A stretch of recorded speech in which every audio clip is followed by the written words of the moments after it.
My name is Gabriella Norton, though everyone calls me Gabby, and I learned something profound the day I bought a cardboard box full of what my family called garbage.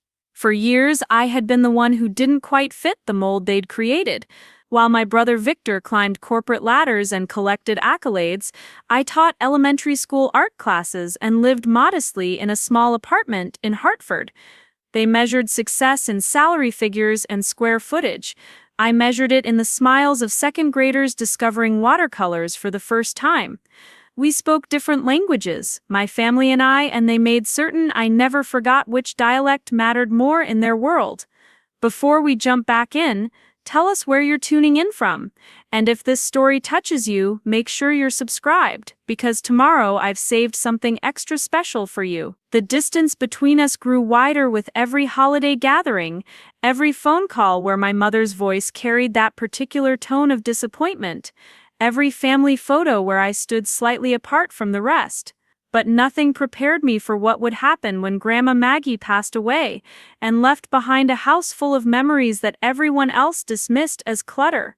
That autumn afternoon, surrounded by strangers picking through her belongings while my own family circled like vultures around her valuables, I made a choice that would flip our entire dynamic on its head and teach me that sometimes the things others discard are exactly what hold the most meaning.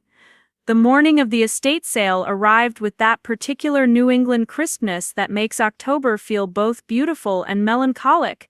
I drove from Hartford to Riverside in my aging sedan, the heater struggling against the chill, my hands gripping the steering wheel tighter than necessary. The 45-minute drive felt longer somehow, weighted down by the knowledge that Grandma Maggie's house, the only place in Connecticut that had ever truly felt like home to me, would soon belong to strangers.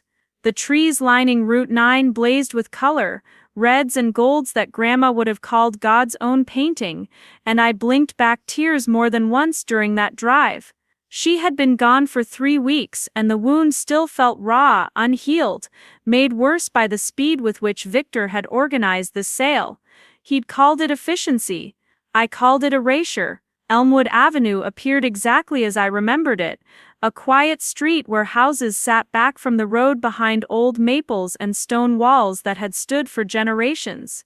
Grandma's Victorian rose up at the end of the block, its pale yellow paint and white gingerbread trim looking somehow forlorn now, like a grand dame dressed for a party no one would attend. But the lawn, her beautiful lawn where she'd spent countless hours tending roses and hydrangeas, had been transformed into a marketplace.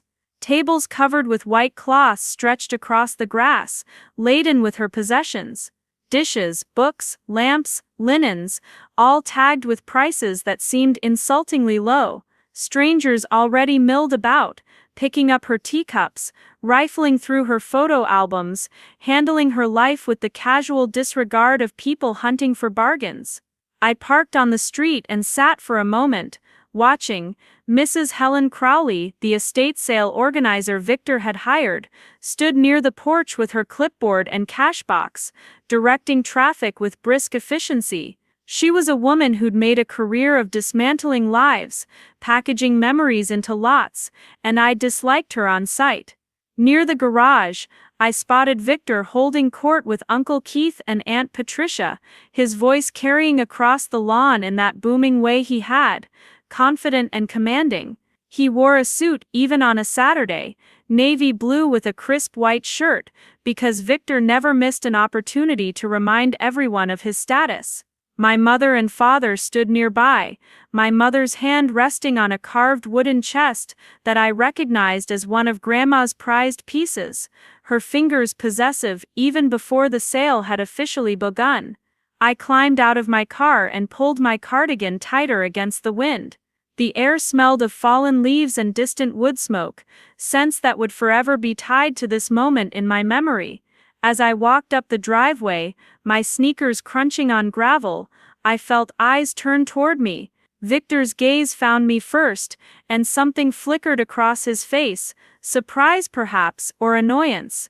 He hadn't expected me to come. He'd made that clear during our last phone conversation, when he'd informed me rather than invited me about the sale date. "You don't need to drive all the way down here, Gabby," he'd said, his tone suggesting my presence would be an inconvenience. "We've got everything handled. Besides, most of it's just old junk, nothing you'd be interested in." That word junk had stung more than he'd probably intended, because to Victor, anything without obvious monetary value or status was disposable. He'd already claimed Grandma's jewelry, the silver service, the antique furniture that would look impressive in his colonial in West Hartford. He'd divided the valuable items among himself and our parents with the casual entitlement of someone who'd never questioned his right to first choice. I'd received a phone call after the fact, informing me that my share would be whatever money remained after expenses were deducted from the sale proceeds. "Maybe enough for a nice dinner," he'd said, and I'd heard the smile in his voice. Mom spotted me and waved, the gesture somehow managing to convey both welcome and resignation, as if my arrival was expected but not particularly desired. I made my way through the growing crowd of salegoers, past a woman examining Grandma's cookie jars, past a man flipping through her collection of vintage Life magazines. Each item for sale felt like a small betrayal, pieces of her being scattered to people who'd never known her laugh, or sat in her kitchen eating fresh-baked snickerdoodles while she told stories about growing up during the Depression. "Gabby," my mother said as I approached, smoothing her hair in that nervous gesture she'd had for as long as I could remember, "we didn't think you'd make it. The traffic from Hartford on a Saturday can be terrible." "I wanted to be here," I replied simply, not taking the bait of her implied criticism. "For Grandma." Victor turned from his conversation with Uncle Keith, his expression shifting into what I called his executive face, polite but distant, the look he probably used in boardroom negotiations. "Well, look who decided to show up. I hope you're not expecting us to hold things for you. It's first come, first served. Mrs. Crowley runs a professional operation." "I wasn't expecting anything," I said, keeping my voice level despite the heat rising in my chest. "I just wanted to see the house one more time, and maybe pick up a few small things to remember her by." Uncle Keith clapped Victor on the shoulder with a hearty laugh. "That's our Gabby, always the sentimental one. Victor's been telling us about the probate process. Very complicated. Good thing he knows how to handle these legal matters. We'd all be lost without his expertise." The praise rolled off Victor like water off waxed paint.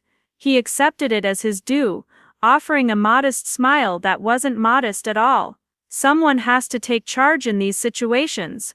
Father certainly wasn't up to handling all the paperwork, not with his back problems. And Gabby, well, she's got her hands full with those art classes. The dismissal in his tone was subtle but unmistakable. My career, my life, rendered insignificant in a single sentence. Aunt Patricia jumped in with her usual oblivious enthusiasm, patting my arm in a gesture. Preparing and narrating this story took us a lot of time, so if you are enjoying it, subscribe to our channel. It means a lot to us. Now back to the story. That probably meant to be comforting but felt condescending. "It's wonderful that you work with children, such a nurturing profession. Not everyone needs to chase big salaries and corner offices. The world needs teachers too." I smiled because it was easier than explaining that I didn't feel lesser for my choices, that I'd never wanted Victor's life of client dinners and performance reviews, that fulfillment couldn't be measured in annual bonuses. They wouldn't understand. They never had. To them, success was quantifiable, displayable, something you could point to at cocktail parties. My successes were quieter: a troubled student learning to express emotions through paint, a classroom transformed into a gallery for parents' night, the thank you note from a mother whose daughter finally felt seen. These things held no currency in my family's economy of worth. The estate sale officially opened at 9, and the trickle of people became a steady stream. I watched strangers flow through Grandma's front door, their feet crossing the threshold she'd swept 10,000 times, their hands touching railings she'd gripped while climbing stairs in her final years. Mrs. Crowley had organized everything with ruthless efficiency. Room by room, every surface held items for sale. The living room furniture wore bright orange tags. The kitchen cabinets stood open, displaying her everyday dishes, her mixing bowls, the cast iron skillet she'd used to make Sunday bacon. Even her bedroom, the intimate space where she'd slept and dreamed, and finally passed away peacefully in her sleep, had been stripped of privacy and turned into a shopping opportunity. I wandered through the house in a daze, my heart fracturing with each step. In the hallway hung photographs that wouldn't be sold, but would likely end up in storage or someone's basement. Grandma, as a young woman in the 1940s, victory rolls in her hair, and hope in her eyes. Grandma, and Grandpa on their wedding day, his army uniform crisp, her smile radiant. Grandma, holding baby Victor, then years later holding baby me, the same tender expression on her face in both photos, though my mother liked to claim Victor had always been her favorite. Pictures of holidays, birthdays, graduations, a visual timeline of a life fully lived. The room that hurt most was her sewing room, the small space at the back of the house where she'd spent countless hours at her Singer machine, creating quilts and curtains and Halloween costumes. Her fabric stash had been dumped into cardboard boxes, sorted roughly by color, priced at $5 per box. Her button collection, those glass jars filled with every shape and size and color, sat on a table marked $3 each. I picked up one jar, feeling its weight, watching the buttons shift and catch the light, and remembered being 7 years old, sitting on the floor of this very room, sorting buttons by color, while Grandma sewed and told me stories about each one. This green one came from my mother's church dress. This pearl button was from my wedding suit. This red one I found on the street, in 1952, and kept because it was too pretty to lose. Gabby? My father's voice pulled me from the memory. You doing okay, sweetheart? I turned to find him in the doorway, concern creasing his weathered face. Dad had always been the gentler parent, caught between my mother's social ambitions and his own simpler desires. He'd worked as an accountant for 40 years, a solid, respectable career that my mother nonetheless considered beneath what she'd hoped for when she'd married him. He looked tired today, older than his 68 years, diminished somehow by the loss of his mother. I'm okay, I lied, setting down the button jar. It's just hard, seeing everything like this. He nodded, understanding flickering in his eyes. She loved this room, spent more time here than anywhere else in the house, I think. Your mother wanted to clear it out years ago, turn it into something more useful, but Ma wouldn't hear of it, said a woman needed a space of her own. I smiled despite the ache in my chest. That sounds like Grandma. Victor thinks we should get at least $8,000 for the house. Dad continued, shifting topics in that way he had when emotions got too close to the surface. Maybe more if we're patient. It's a good neighborhood.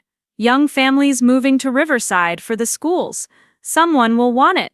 The thought of strangers living here, children who weren't me running through these rooms, another family's memories replacing ours, felt like a physical wound. But I just nodded because what else could I do? The house had to be sold. Victor had made the decision, presented it as the only logical option, and our parents had agreed. My vote hadn't been requested. Dad squeezed my shoulder and left me alone with Grandma's fabric and buttons and the ghost of her presence. I stood there for a long moment, then carefully selected one jar of buttons, the one with the green and pearl and red buttons from her stories, and carried it with me as I continued my tour of loss. Outside, the sale had grown crowded. Cars lined both sides of Elmwood Avenue. People carried off purchases, loading boxes into trunks, discussing their finds with the satisfaction of successful hunters. I saw a woman walking away with Grandma's bread box, another with the Afghan Grandma had crocheted while watching evening news. Each departure felt like a small theft, authorized but no less painful. I found myself drifting toward the garage, the one space that seemed less picked over, less interesting to the bargain hunters. The garage had always been Grandpa's domain, and after he'd passed 15 years ago, Grandma had left it largely untouched, a shrine to the man she'd loved for 53 years. His workbench still held tools arranged in careful order, his fishing gear hung on the wall, and in the back corner, covered with a tarp and years of dust, sat stacks of boxes and crates that Mrs. Crowley had apparently deemed too junky even for the main sale. A handwritten sign on a folding chair read, "Free boxes, take what you want. My brother's efficiency at work again. Why bother pricing things that looked worthless when you could just give them away and save the trouble?" I lifted the tarp, coughing as dust billowed up, and began examining the contents. Old magazines, mostly, Popular Mechanics and Reader's Digest from the 60s and 70s, some hand tools too rusty to be useful, a tackle box with a broken latch, several wooden crates with no obvious contents, just weight and the rattle of something shifting inside, and then I saw it. A medium-sized cardboard box, its sides soft with age, the top flaps folded closed but not taped. Someone had written on the side in faded marker, "Maggie's Things Attic." I recognized Grandpa's handwriting, those careful block letters he'd used on everything he labeled. My hands shook slightly as I opened the flaps. Inside was what anyone else would call junk, truly, old notebooks with brittle pages, loose photographs, their edges curled with age, postcards bundled with rotting rubber bands, newspaper clippings yellow and fragile, a few pieces of costume jewelry tangled together, some letters in envelopes with 3-cent stamps, and at the bottom, wrapped in tissue paper gone gray with time, something hard and rectangular. I pulled out one of the notebooks and carefully opened it. Grandma's handwriting filled the pages, that elegant script from an era when penmanship mattered. The entries were dated. I realized this was a journal. I read a few lines, my vision blurring with sudden tears. March 15, 1943. James shipped out today. I watched his train leave and felt my heart leave with it. Mother says I must be brave, but how can I be brave when brave means being without him? More notebooks lay beneath, years of her life documented in careful cursive. The photographs were treasures.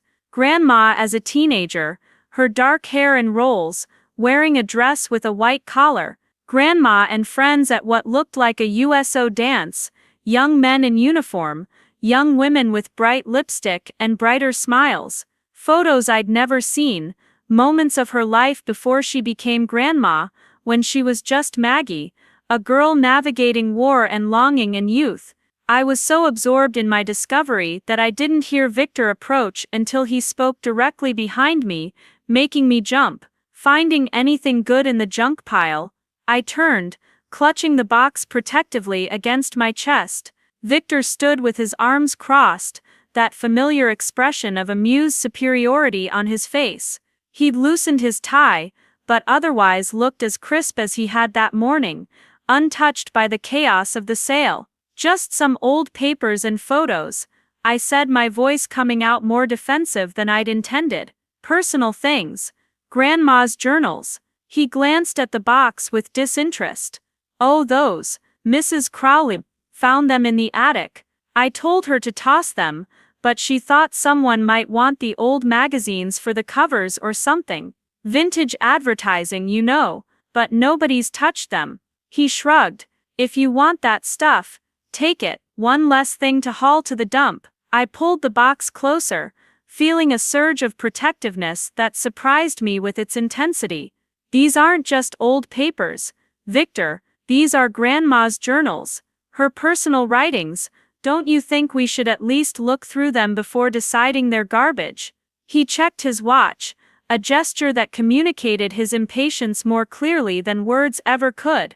"Gabby, they're notebooks from 70 years ago. What possible use could they be? You want to spend your time reading about what she had for dinner in 1943. He laughed, not unkindly exactly, but with that tone that suggested I was being charmingly naive. Look, if it makes you happy, take the whole box, take all the boxes back there. I'm serious, whatever you want from the junk pile is yours. Something in his easy dismissal sparked a contrary impulse in me.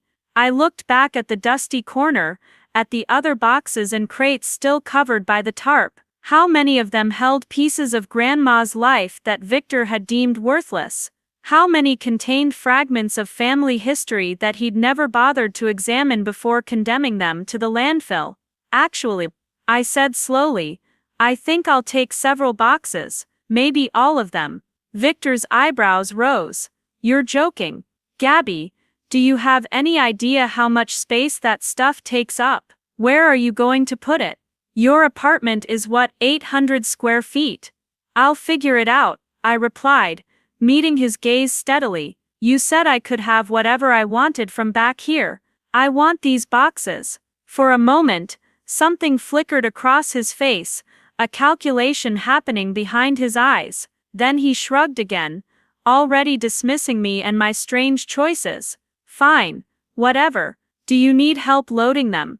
I'll manage, I said, perhaps more curtly than necessary. He raised his hands in a gesture of surrender. Suit yourself, I need to get back anyway. Mrs. Crowley had some questions about the silverware pricing. He started to walk away, then paused and looked back. You know Mom's going to think you've lost it, hauling away boxes of trash, just warning you. After he left, I stood alone in the garage, surrounded by what my family considered refuse, and felt a strange certainty settle over me. I didn't know what all these boxes contained.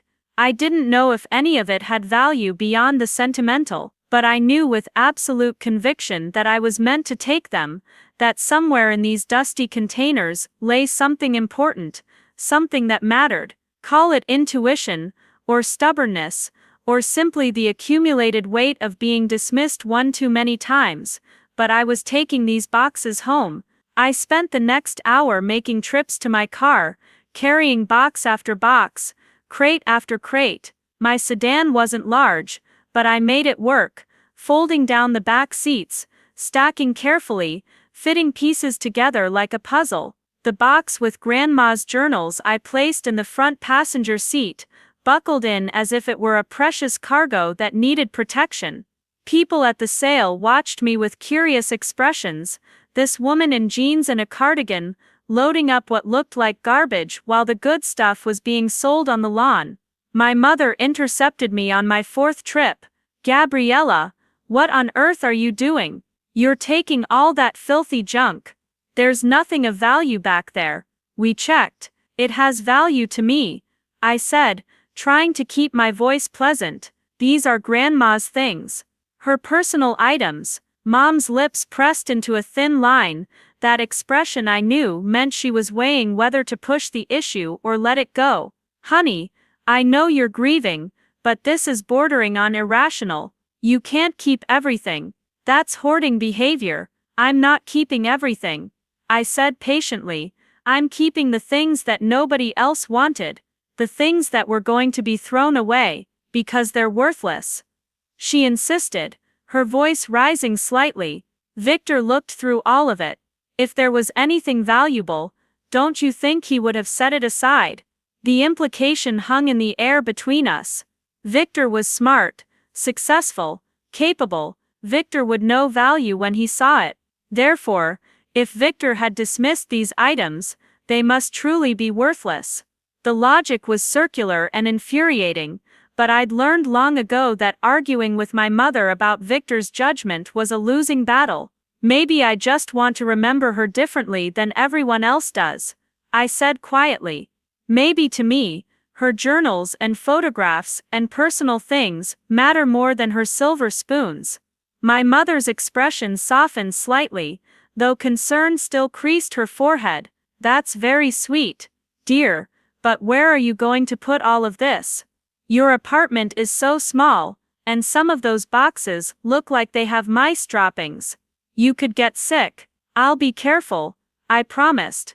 And I really need to finish loading before it gets dark. She let me go with a sigh that conveyed her opinion more clearly than words. Throughout the rest of the afternoon, I felt eyes on me, family members and strangers alike, watching the odd woman who'd rather have boxes of junk than actual valuables. Aunt Patricia made a comment to Uncle Keith that I wasn't supposed to hear, but did. Always was a strange girl. Remember when she turned down that business internship to volunteer at that summer art camp? Same energy. Victor checked on me once more, asking if I was sure I didn't want him to just rent a dumpster and make this easier on everyone. Even Mrs. Crowley approached to verify that I understood these items were considered refuse and weren't included in any future estate distribution. By 4 o'clock, my car was packed full, boxes filled the entire back area, stacked carefully but precariously. A few crates I'd tied to my roof rack with bungee cords, hoping they'd survive the drive back to Hartford. I'd found 12 boxes total in that garage corner, plus 3 wooden crates, and a small trunk with a broken lock. The trunk had been the heaviest, requiring me to drag it across the concrete floor, and I still didn't know what it contained beyond the rattling sound of many items shifting inside. I took one final walk through the house, now mostly empty, stripped of the items that had made it Grandma's home. The walls showed pale rectangles where pictures had hung. The floors bore indentations from furniture that had sat in the same spots for decades. It looked wounded somehow, exposed and vulnerable. In the kitchen, I stood where her table had been, remembering countless afternoons, sitting there while she baked, her flour-dusted hands moving with practiced efficiency, her voice filling the room with stories and songs and wisdom. My father appeared in the doorway. "You heading out?" I nodded, not trusting my voice. He walked over and pulled me into a hug, something he didn't do often, and I let myself lean into him for just a moment. "She loved you very much, you know. You were special to her." The past tense hurt, the finality of it. "I know," I managed. "I loved her too. Your mother's worried about you," he continued, releasing me but keeping one hand on my shoulder. "All those boxes. She thinks maybe you're not processing the grief in a healthy way." "I'm processing it exactly how I need to," I said gently. "Everyone grieves differently, Dad." He nodded slowly. "That's true enough. Just promise me you'll take care of yourself, and if you need anything, if those boxes turn out to be too much, you call me. I'll help you sort through them or dispose of them or whatever you need." I promised, though I had no intention of disposing of anything. We walked out together into the late afternoon light. The sale was winding down. Most of the tables had been cleared. A few stragglers picked through remaining items now marked with handwritten 50% off signs. Victor stood near the porch, talking intensely on his phone, probably something work-related that couldn't wait even for a Saturday. My mother was settling up with Mrs. Crowley, counting cash and checking receipts. I said my goodbyes quickly, not wanting to get pulled into post-sale analysis or face more questions about my choices. Victor gave me a distracted wave, still on his phone. Mom hugged me and reminded me to drive safely with all that weight in my car. Aunt Patricia called out something about seeing me at Thanksgiving. And then I was in my sedan, surrounded by boxes, pulling away from Elmwood Avenue for what might be the last time. The drive back to Hartford felt longer than the morning journey, weighted down literally and figuratively. My car handled sluggishly with all the extra cargo. Every bump and turn made me nervous about the boxes shifting or the crates sliding off the roof, but more than the physical burden, I felt the emotional weight of what I'd done. I'd claimed the refuse of my grandmother's life while my family took the treasures. I'd chosen sentiment over sense, at least by their measures, and I had no idea if I'd made a brilliant decision or a foolish one. Traffic thickened as I approached Hartford, the weekend exodus reversing as people returned from day trips and errands. My apartment building appeared like a haven in the gathering dusk, its brick facade solid and welcoming. I lived on the second floor of a converted three-story house in the West End, a neighborhood of old homes divided into apartments, populated mostly by young professionals and students from the nearby university. My unit was indeed small, as Victor had noted, just a one-bedroom with a living room, galley kitchen, and bathroom. But it was mine, filled with my art and my books and my carefully curated thrift store furniture, and I loved it. The problem became immediately apparent. How was I going to get 12 boxes, 3 crates, and a trunk up a narrow staircase and into an already full apartment? I sat in my car for several minutes, engine off, trying to formulate a plan. My neighbor's light was on. Drew lived in the first-floor unit and worked as a physical therapist. We weren't close friends exactly, but we had that neighborly relationship built on borrowed sugar and held packages and occasional hallway conversations. Maybe he'd help me carry things up. Before I could overthink it, I climbed out and knocked on his door. Drew answered in sweatpants and a faded college t-shirt, clearly settling in for a quiet evening. His golden retriever, Biscuit, immediately pushed past him to greet me with enthusiastic tail wags. "Hey Gabby," Drew said, surprise evident in his voice. "What's up?" I gestured helplessly toward my overloaded car. "I know this is a huge imposition, but I have a lot of heavy boxes that need to go upstairs, and I could really use some help. I'll buy you pizza or beer or whatever you want in exchange." He looked past me at my sedan, which was visibly sagging on its suspension, and his eyebrows rose. "What did you do, rob a library?" "Estate sale," I explained. "My grandmother's things. My family was throwing them away, so I took them."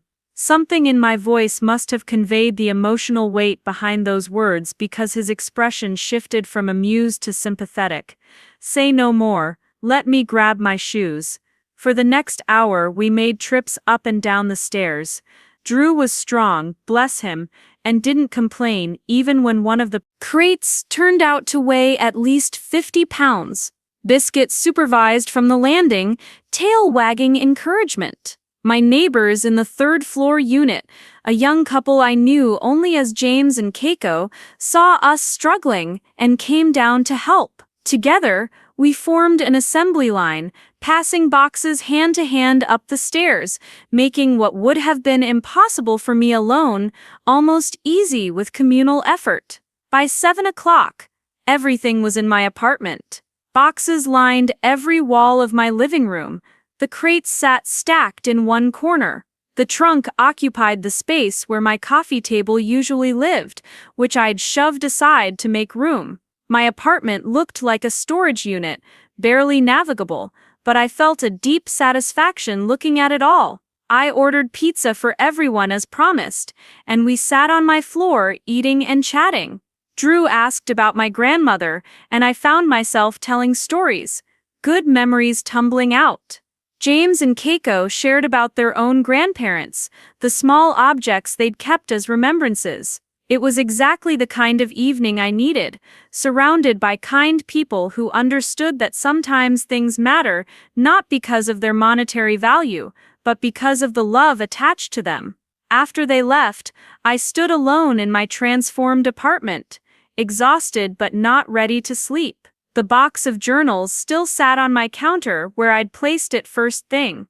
I made a cup of tea, chamomile with honey the way Grandma used to make it, and carefully lifted out the first notebook. The cover was mottled brown, the pages fragile. I opened it to the first entry, dated January 1st, 1942, and began to read. The voice that emerged from those pages was Grandma, but not the Grandma I'd known. This was Maggie, 18 years old, writing with the passionate intensity of youth.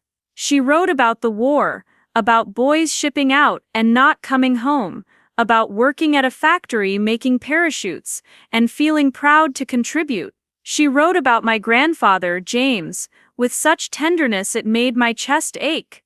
Their courtship unfolded in careful cursive, dances and letters, and stolen kisses and the fear that he'd be sent overseas before they could marry. I read for hours, moving from the first notebook to the second, then the third. Her words painted a vivid picture of life in Riverside during wartime, rationing and victory gardens, and the constant underlying fear. She wrote about marrying James in 1943, a quick ceremony before his deployment. She wrote about the terror of waiting, of every telegram delivery, of the relief when he came home in 1945, missing 2 toes from frostbite but alive, gloriously alive. The notebooks continued through the decades. The birth of my father in 1946, the struggle to afford their first house, James's various jobs, factory work, and then the position at the electric company where he'd stay for 30 years. Maggie's work as a seamstress, taking in alterations and making clothes for neighborhood children. The journals were more than just daily accounting, they were a record of an ordinary life, lived with extraordinary care and attention. But it was in a notebook from 1968 that I found something that made me sit up straighter, tea forgotten and cooling beside me. An entry dated July 14, 1968, written in Maggie's hand, but with an urgency different from her usual measured prose. James bought something today that he's terribly excited about. He won't tell me what it cost, which means too much, but he says it's an investment. Investment in what? I asked. In beauty, he said. In history, he's hidden it away in the garage, like it's treasure, men and their secrets. Though I must admit, the paintings are quite lovely. Paintings, my heart started beating faster. I flipped through the pages looking for more mentions. 3 entries later, James took his paintings to someone at the university. An art professor, he said, wants to know if they're worth what he paid. I told him they're worth something if he loves looking at them, which should be enough, but he's convinced he's found something special. And then, a week after that, the professor confirmed James's suspicion. The paintings are valuable, more valuable than we paid. James is beside himself with pride. He wants to sell them, use the money for a new roof, and maybe a vacation. But I asked him to wait. Something about them feels important, like they're meant to stay with us. He agreed, dear man, though I know the practical side of him thinks I'm being foolish. He built a special crate for them, lined with felt, and put them in the attic where the temperature stays steady. Our secret treasure, he calls it. I set down the notebook with shaking hands. Paintings in a crate in the attic. A crate lined with felt. I looked around my crowded living room at the 3 wooden crates we'd carried up. 2 of them were clearly just old toolboxes, their contents rattling loosely. But the third one, the heavy one that had been hardest to carry, I hadn't opened yet. It sat in the corner, innocuous and silent. I crossed the room and knelt beside it. The wood was old, darkened with age, but solid, rope handles on each end, and when I lifted it slightly, testing its weight, it didn't rattle. The contents inside were packed securely, cushioned somehow. My hands trembled as I found the edge where the lid fit into the frame. It wasn't nailed shut, just fitted tightly. I worked my fingers under the edge and pulled. The lid lifted with a creak of old wood. Inside, I found myself looking at faded blue felt lining, exactly as Grandma had described, and wrapped in layers of cloth, protected and preserved, were 4 rectangular shapes. I carefully lifted out the first one, unwrapping the cloth with delicate fingers, and found myself staring at a painting. It was a landscape, oil on canvas, maybe 16 by 20 inches. The scene showed a riverside village, European in character, with a church spire and stone buildings rendered in loose impressionistic brushstrokes. The colors had held remarkably well, blues and greens, and warm ochres that seemed to glow even in my apartment's dim lighting. The style was distinctive, confident, the work of someone who understood light and composition. In the corner, nearly invisible unless you knew to look for it, was a signature.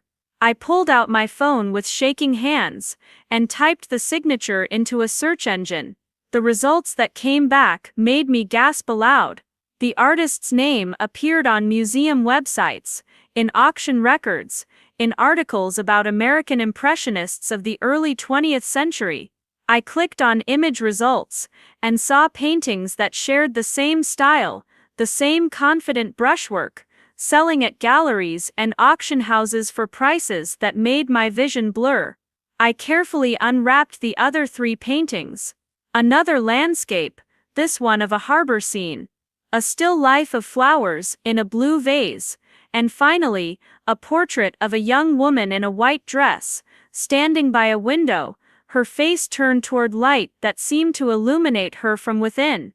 Each one bore the same signature. Each one was beautiful, accomplished, the work of a master. My grandfather, plumber and electrician, weekend fisherman and teller of terrible jokes, had somehow found 4 paintings by a listed American Impressionist at what must have been an estate sale or auction in 1968.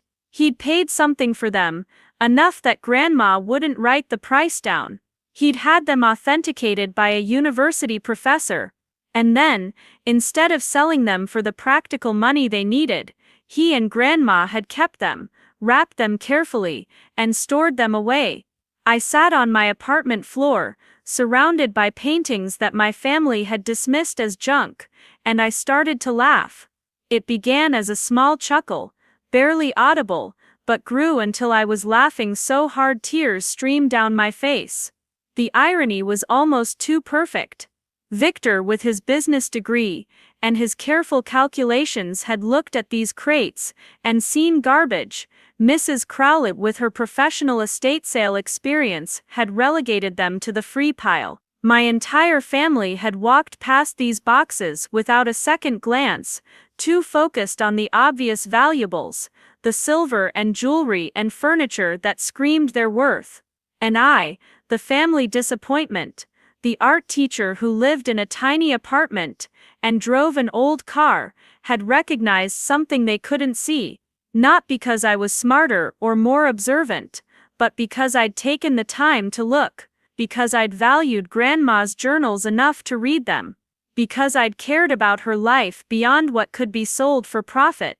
The laughter faded into something quieter, a deep sense of rightness settling over me. I understood now why I'd felt so certain about taking these boxes.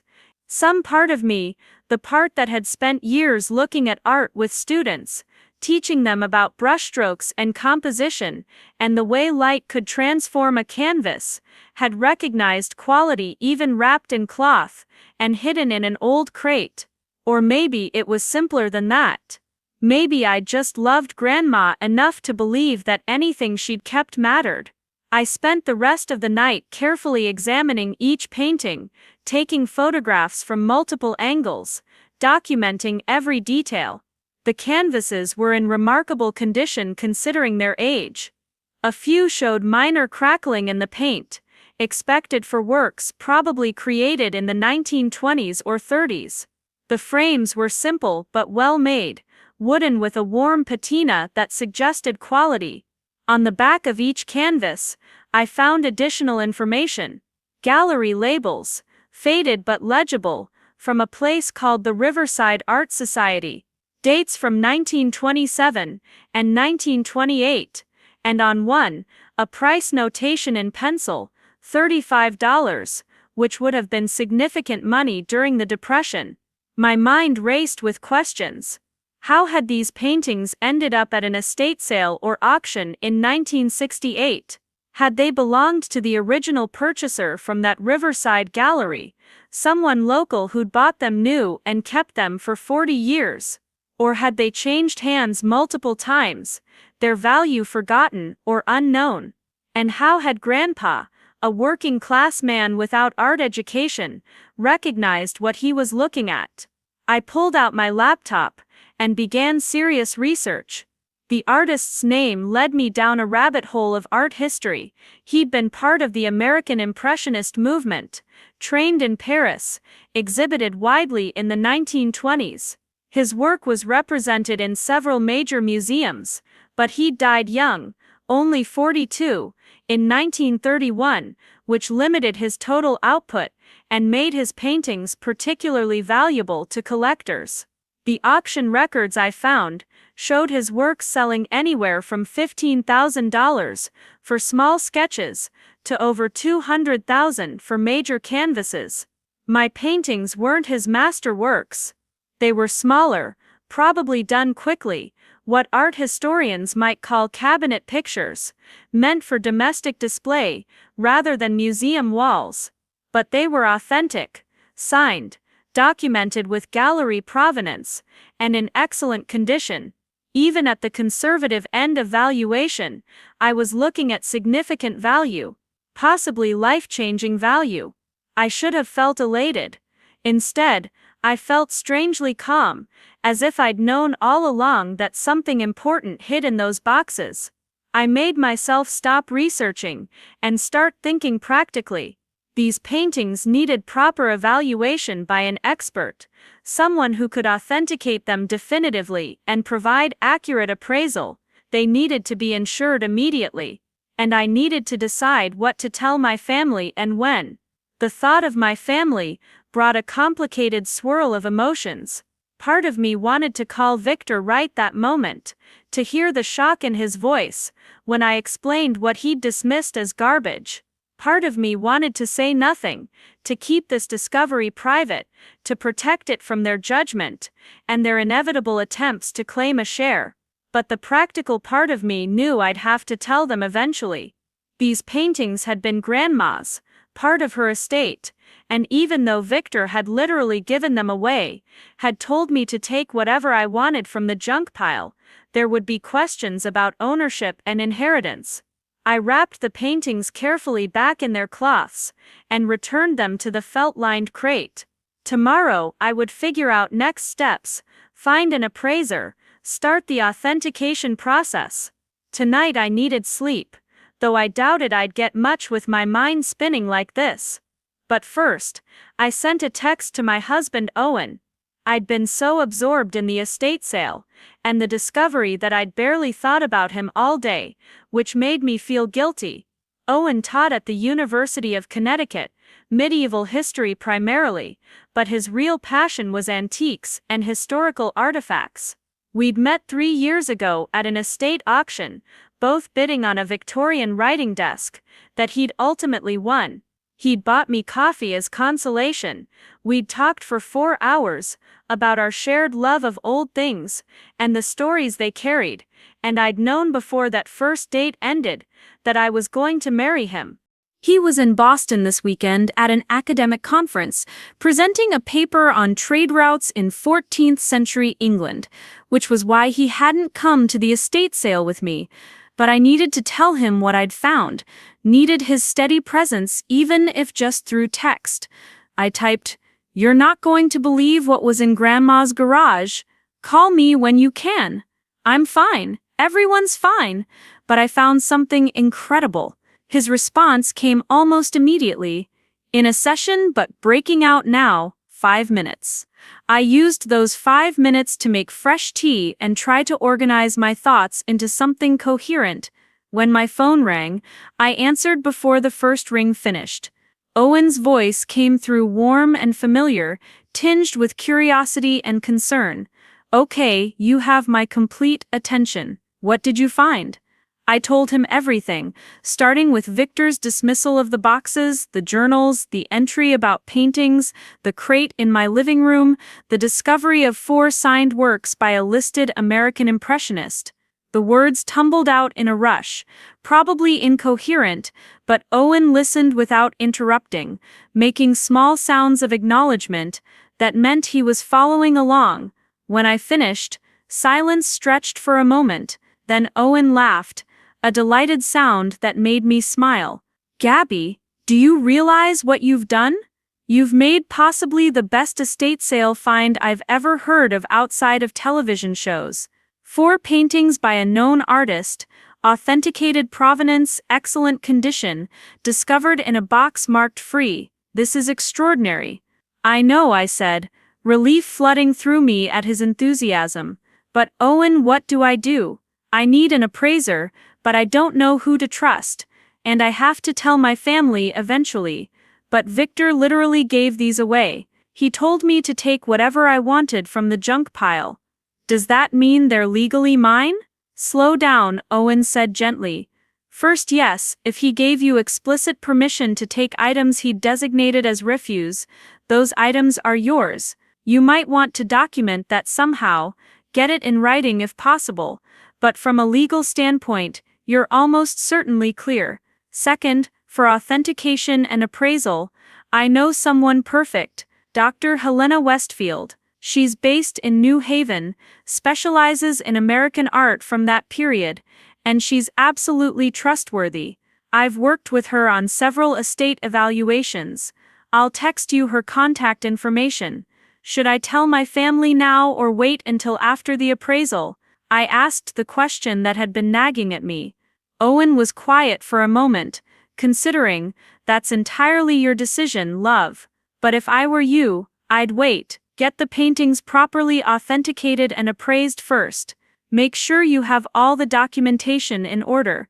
Then you can present it to your family as a fait accompli, rather than a possibility. It will be harder for anyone to argue or try to claim a share if you have expert validation backing your ownership. His advice made sense, and it aligned with my own instincts. You're right. I'll wait. When do you get back from Boston? Tomorrow evening. My last session is at 3. Then I'm driving straight home. I should be there by 7 or 8 depending on traffic. Can you survive until then without doing anything impulsive? I laughed despite my exhaustion. I promise to contain my impulses. I love you. I love you too. And Gabby, I'm so proud of you. You honored your grandmother's memory by caring about her things, and you found treasure because you were willing to look where no one else would. That's not luck. That's character. After we hung up, I sat holding my phone, his words warming me from the inside out. Owen understood in a way my family never had. That value wasn't always obvious, that worth could hide in unexpected places, that sometimes the most important thing was simply paying attention. I finally went to bed around 2 in the morning, but sleep came fitfully. My mind kept replaying the day, Victor's dismissive voice, the weight of the crates, the moment of unwrapping that first painting and seeing the brushstrokes catch the light, and underneath all of it, a growing awareness that this discovery was going to change something fundamental in my family dynamics. I'd been the overlooked one, the art teacher's sister who made modest money and lived a small life. But now I had something they wanted, or would want once they understood what it was. The power balance we'd maintained for 34 years was about to shift, and I had no idea what that would look like. Sunday morning arrived gray and drizzly, the kind of October weather that made staying inside feel virtuous rather than lazy. I woke with the sun, which wasn't much of a sun at all, just a pale disk behind clouds. My living room looked even more chaotic in daylight, boxes everywhere, barely space to walk. But my eyes went immediately to the crate in the corner, confirming that last night hadn't been a dream. I made coffee and toast, then settled at my small kitchen table with my laptop, and began the work of documentation. I created a detailed spreadsheet listing every item I'd taken from the estate sale, where I'd found it, and what condition it was in. For the paintings, I included dimensions, signatures, dates, the gallery labels, everything.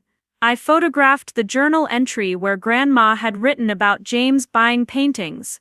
I even found the receipt from Mrs. Crowley, which listed items sold during the estate sale, but also had a notation at the bottom: garage materials offered free to family, taken by G. Norton.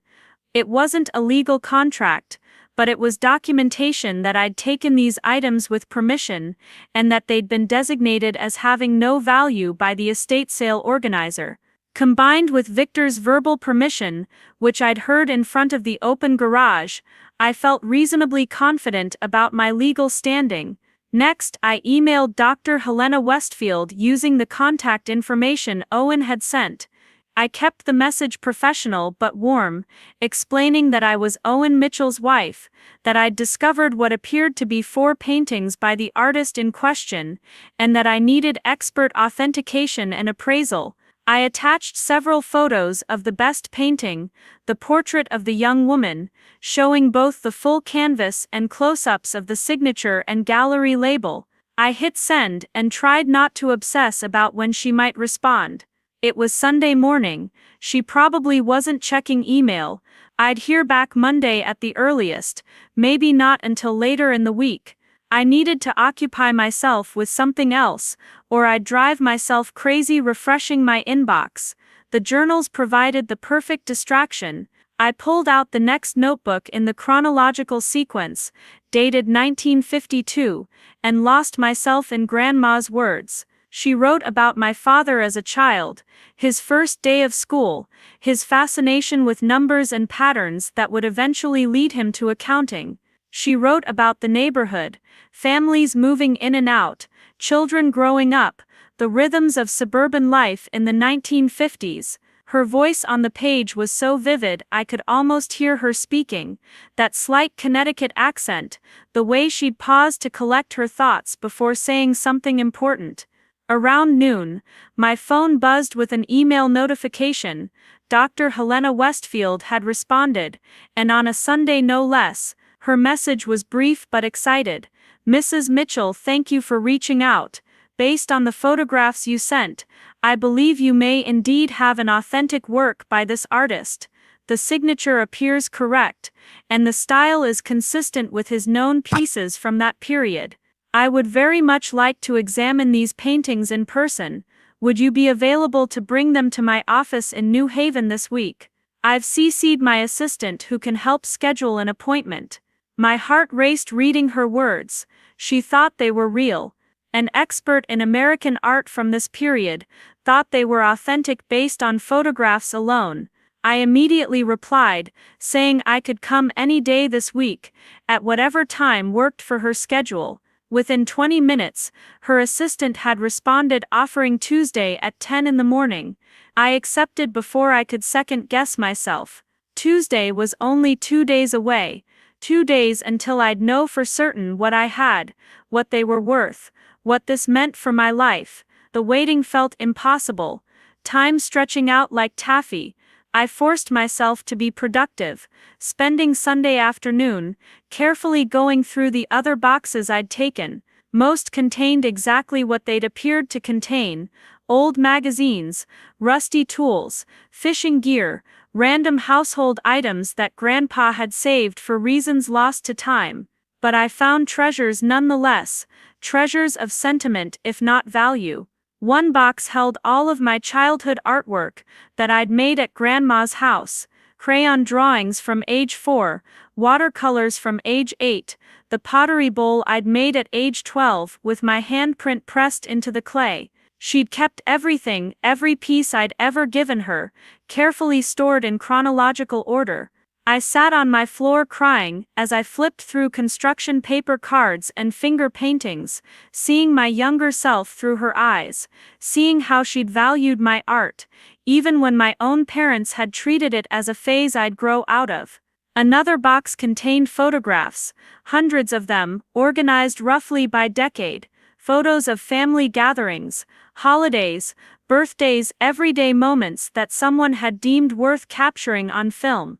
I found pictures of myself I'd never seen, candid shots where I was laughing or concentrating on some task, looking genuinely happy in a way I rarely appeared in the formal family portraits my mother preferred.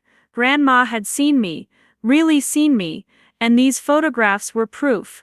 The trunk, which I'd saved for last, turned out to contain fabric, bolts and pieces of beautiful cloth that Grandma must have collected over decades, silk that shimmered even in the dim light of my apartment, velvet in deep jewel tones, cotton printed with flowers and geometric patterns, linen in natural shades of cream and beige. Some pieces were clearly vintage, probably from the 1940s and 50s, based on the designs.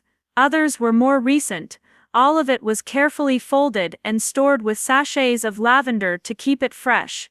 As an art teacher who sometimes did textile projects with students, I recognized the value here too, though nothing like the paintings. Vintage fabric in good condition had a market among quilters, costumers and crafters.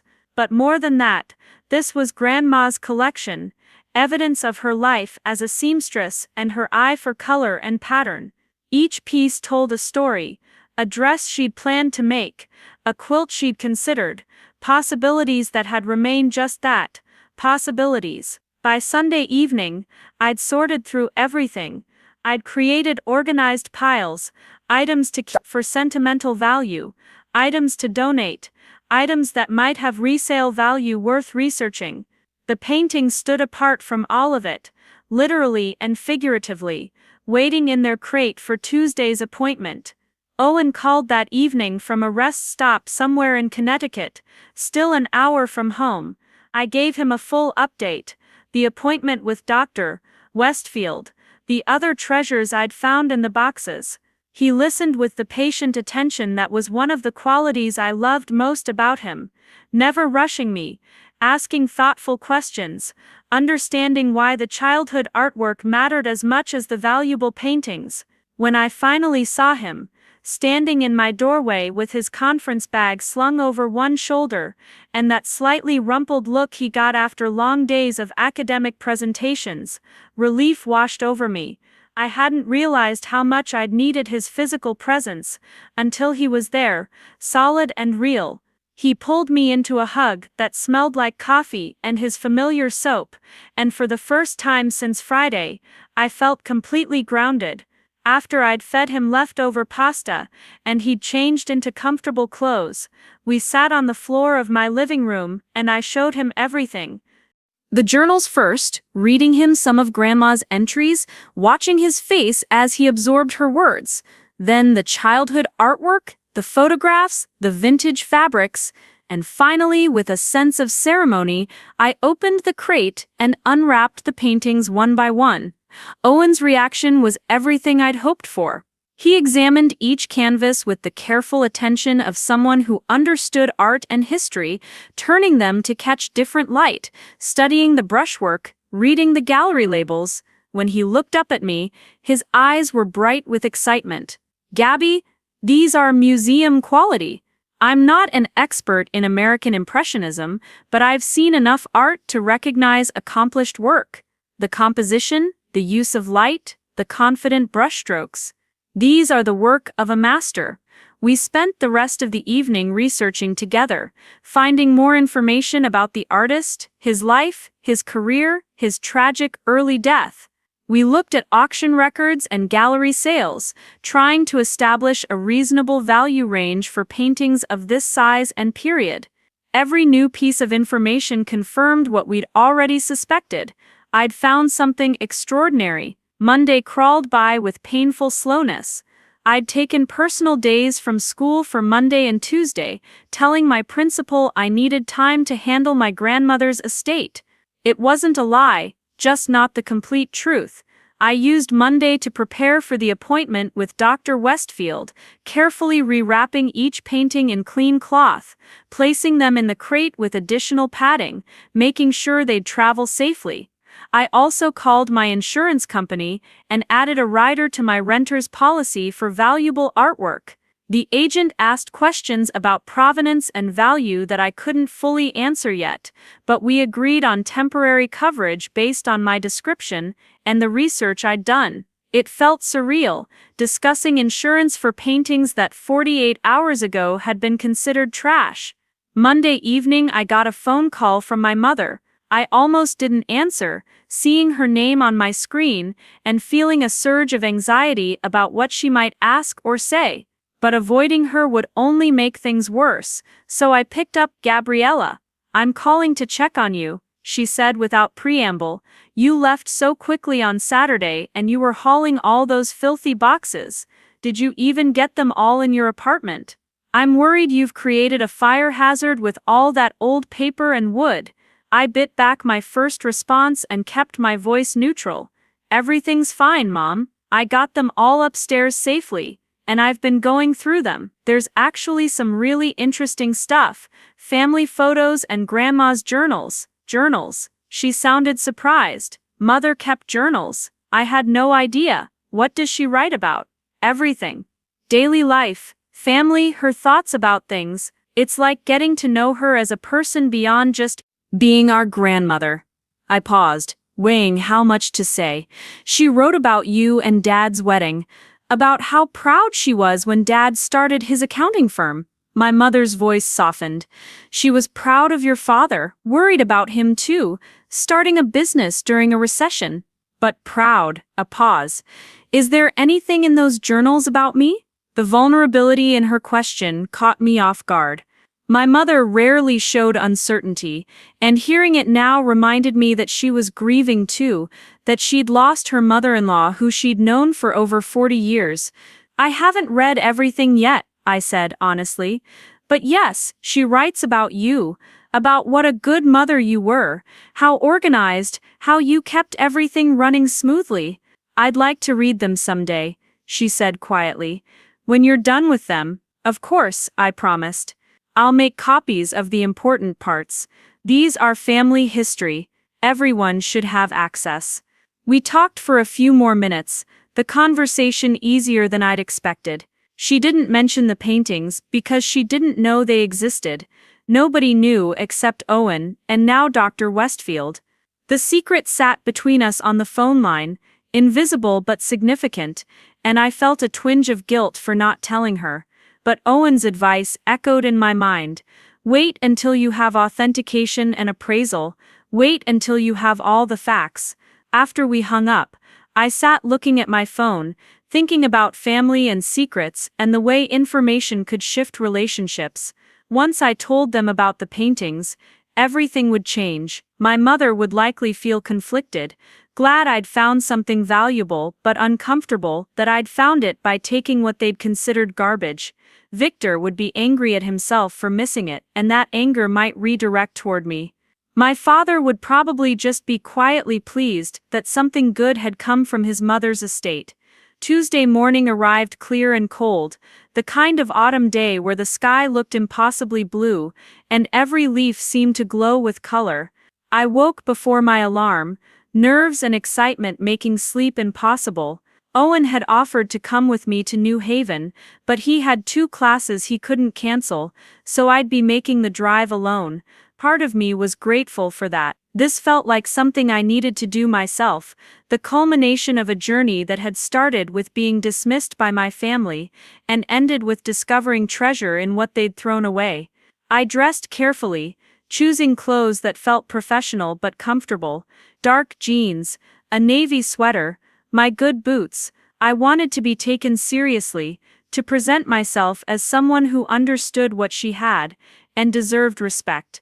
Owen made me breakfast, while I triple-checked that I had everything I needed, the crate with the paintings, my folder of documentation, including copies of the journal entries and the estate sale receipt, my phone fully charged, the address for Dr. Westfield's office programmed into my GPS.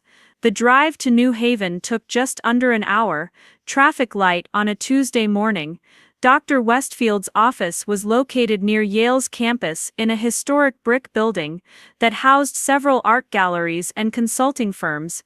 I found parking on a side street and sat in my car for a moment, gathering my courage. This was it. In the next hour or two, I'd know definitively what I had, what it was worth, what it meant. The uncertainty would end, and reality would begin, whatever that reality turned out to be. I carried the crate carefully up the stairs to the 2nd floor, following signs to Westfield Art Authentication and Appraisal. The office door was painted deep green with gold lettering, professional and elegant. I balanced the crate on one hip and knocked. The woman who opened the door was probably in her 60s, with silver hair pulled back in a neat bun and sharp eyes behind stylish glasses. She wore a gray dress that looked expensive, and simple jewelry that suggested confidence rather than ostentation. Her smile was warm and genuine as she extended her hand. "Mrs. Mitchell, I'm Helena Westfield. Please come in." The office was exactly what I'd hoped for, lined with bookshelves full of art reference volumes, the walls covered with framed paintings and photographs. A large desk sat near the window, but most of the space was taken up by examination tables, with special lighting and equipment I didn't recognize. Everything spoke of expertise and care, someone who took art seriously and treated it with the respect it deserved. Dr. Westfield helped me set the crate on one of the examination tables, then gestured to a comfortable chair. Before we look at the paintings, tell me the story of how you found them. Context matters in authentication, and I'm curious about the provenance. I told her everything, starting with Grandma's estate sale and Victor's dismissal of the boxes, the journals and the entry about James buying paintings, finding the crate in my living room and unwrapping them one by one. She listened intently, occasionally making notes, her expression growing more animated as the story unfolded. "What a remarkable find," she said when I finished. "And what incredible foresight your grandfather had, both in recognizing quality and in preserving them so carefully. That felt lining probably saved these paintings from temperature fluctuations and humidity damage that would have degraded them significantly." She stood and pulled on a pair of white cotton gloves. "Now let's see what you've brought me." I watched as she carefully removed the first painting from the crate and unwrapped it with movements that spoke of years of practice. She placed it on the examination table under a bright light and began her examination, using a magnifying glass to study the signature, the brush strokes, the canvas weave. She checked the back of the painting, examining the gallery label with particular attention. Then she moved to a different light source, something that made the paint glow in strange ways, and studied the surface again. The process was repeated with each painting, methodical and thorough. She took photographs with professional equipment, made notes on a tablet, occasionally murmured to herself in what sounded like approval. I sat trying to stay calm, but my heart raced and my hands kept fidgeting in my lap until I forced them to be still. After what felt like hours, but was probably only 45 minutes, Dr. Westfield turned to me with a smile that transformed her serious face into something almost gleeful. "Mrs. Mitchell, I'm delighted to tell you that all 4 of these paintings are authentic works by this artist. The signatures are correct, the brushwork is consistent with his known technique, the canvas and paint are period appropriate, and the gallery provenance is legitimate. I recognize the Riverside Art Society. They were a small but reputable gallery that operated from 1925 to 1932, and they represented several important American impressionists of that era." Relief and excitement flooded through me in equal measure. "They're real, they're actually real, very real," she confirmed, "and quite valuable. Now let me discuss each piece individually, so you understand what you have." She gestured to the first painting, the Riverside Village scene. "This is typical of his landscape work from the late 1920s. Good composition, skilled handling of light, but not one of his major pieces. In the current market, I'd appraise this between $18,000 and $25,000. My breath caught. That single painting was worth more than I made in half a year of teaching." She moved to the harbor scene, similar quality and period, possibly slightly more valuable, due to the subject matter. Maritime scenes by this artist are particularly sought after by collectors. I'd estimate 22 to 30,000. The still life was next, the flowers in the blue vase. Still lifes were less common in his body of work, which makes this somewhat more desirable to collectors looking to round out their holdings. The color work here is exceptional, particularly the way he's captured the translucency of the petals. 25 to 35,000. And finally she turned to the portrait of the young woman in white. "This is the gem of your collection. Portrait work by this artist is rare, and this is an absolutely lovely example. The model's identity is unknown, which is unfortunate from a historical standpoint, but doesn't significantly impact value. The technical skill on display here, the way he's rendered the fabric of her dress and particularly the light falling across her face, this is masterful work. At auction, I would expect this painting to bring between $55,000 and $75,000, possibly more if you had the right buyers competing. I did rapid math in my head. Even at the conservative end of her estimates, I was looking at over $120,000. At the high end, potentially $165,000, life-changing money, money that could pay off my student loans, give me a financial cushion I'd never had, open possibilities I'd stopped letting myself imagine. Dr. Westfield was still talking, explaining market conditions and auction houses versus private sales, but I'd stopped fully processing her words. The reality was hitting me in waves. I'd found over $100,000 worth of art in boxes my family had designated as trash.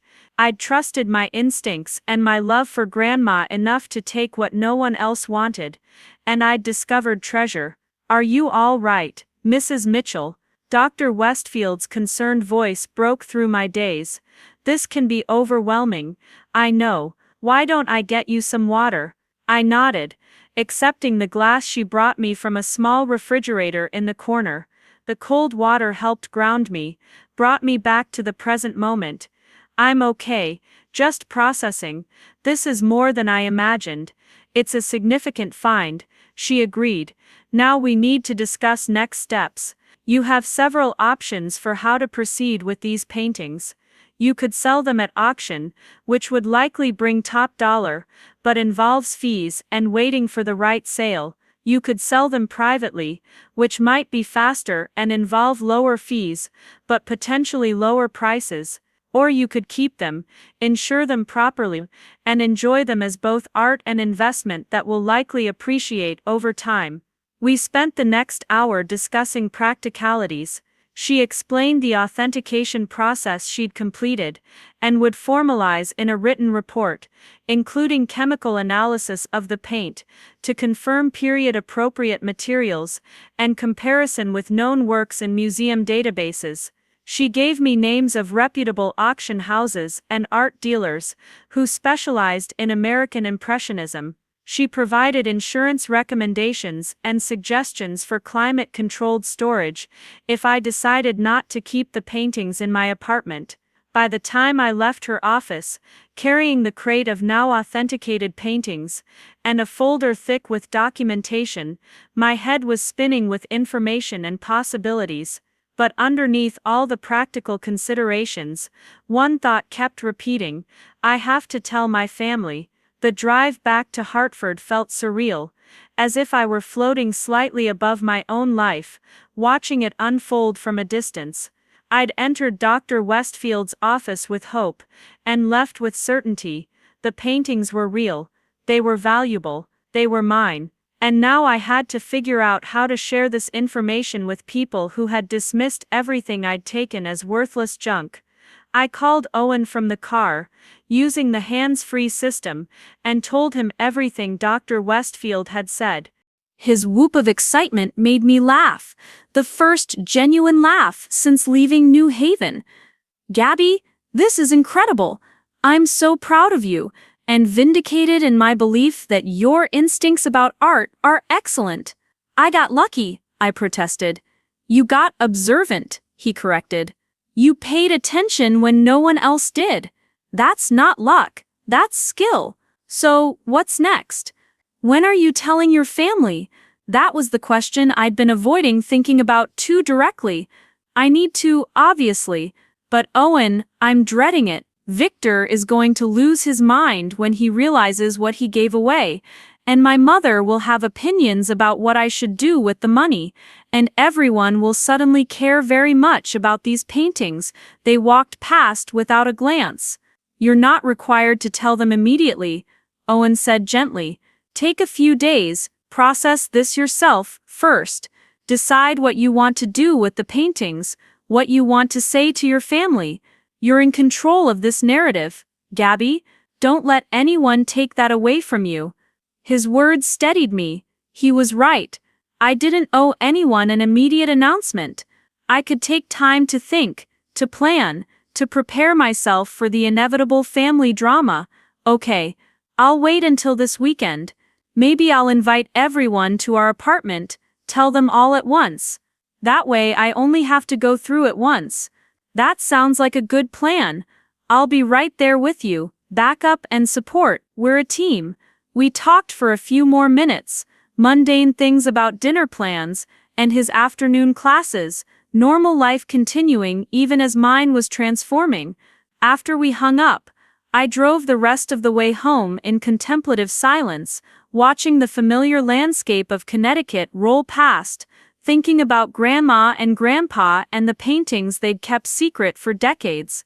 Back in my apartment, I carefully returned the paintings to their crate and placed it in my bedroom closet, the safest spot I could think of. The rest of my living room was still crowded with boxes, but now they looked different to me. Not just junk or sentimental items, but possibilities. What else might be hidden in these containers that I hadn't yet discovered? What other treasures had my family overlooked? I spent the rest of Tuesday afternoon continuing to sort through boxes, but with renewed attention to detail. I examined every photograph, read every letter, checked every item carefully before deciding its fate. I found more treasures, though nothing with the monetary value of the paintings. A complete set of vintage postcards from the 1930s showing scenes from around Connecticut, a collection of wartime rationing stamps, carefully preserved in an album, handwritten recipes in Grandma's mother's writing, passed down through generations. Each discovery felt significant, proof that the people I'd come from had valued things beyond money, had understood that history and memory mattered. Wednesday I returned to work, grateful for the distraction of lesson plans and second graders with paint-covered fingers. Teaching required my full attention, left no room for obsessing about paintings or family drama. My students were working on self-portraits, and I found myself looking at their work with fresh eyes, seeing the courage it took to put yourself on paper, to declare through art that you existed and mattered. During lunch, I sat in the teacher's lounge and drafted a text message to my family. I'd like to have everyone over to our apartment this Saturday at 2. There's something important I need to share about Grandma's estate. Please let me know if you can make it. I read it over several times, changing words, trying to strike the right tone. Finally, I sent it before I could second-guess myself anymore. The responses came quickly. My mother, "Of course, dear. Is everything all right? Victor, can't it wait until Thanksgiving? Saturdays are busy. My father, "We'll be there, sweetheart." Aunt Patricia and Uncle Keith both confirmed they could come. Victor eventually agreed, after my mother apparently called him and insisted because his second text said, "Fine, 2 p.m. Saturday. This better be important." I responded to all of them with variations of "see you then," refusing to give any hints about my news. Let them wonder, let them worry that maybe there was a problem with the estate settlement, or that I'd found something concerning in Grandma's papers. Let them arrive Saturday with no idea that their assumptions about me and my choices were about to be completely upended. Thursday and Friday crawled by with the kind of slowness that comes from anticipating something both exciting and terrifying. I cleaned my apartment obsessively, moving the boxes to my bedroom to make space for people to sit. Owen and I shopped for refreshments, cheese and crackers and wine, making it a proper gathering rather than just announcement. I practiced what I'd say, standing in front of my bathroom mirror delivering various versions of the news, trying to find words that wouldn't sound either apologetic or triumphant. Friday evening, Owen found me pacing our living room for the 100th time and pulled me into a hug. "You're going to be amazing tomorrow. You're going to tell them the truth. They're going to react however they react, and then it will be done. No more secrets, no more anxiety about when to tell them, just done. What if Victor tries to claim the paintings? The fear I'd been suppressing finally voiced.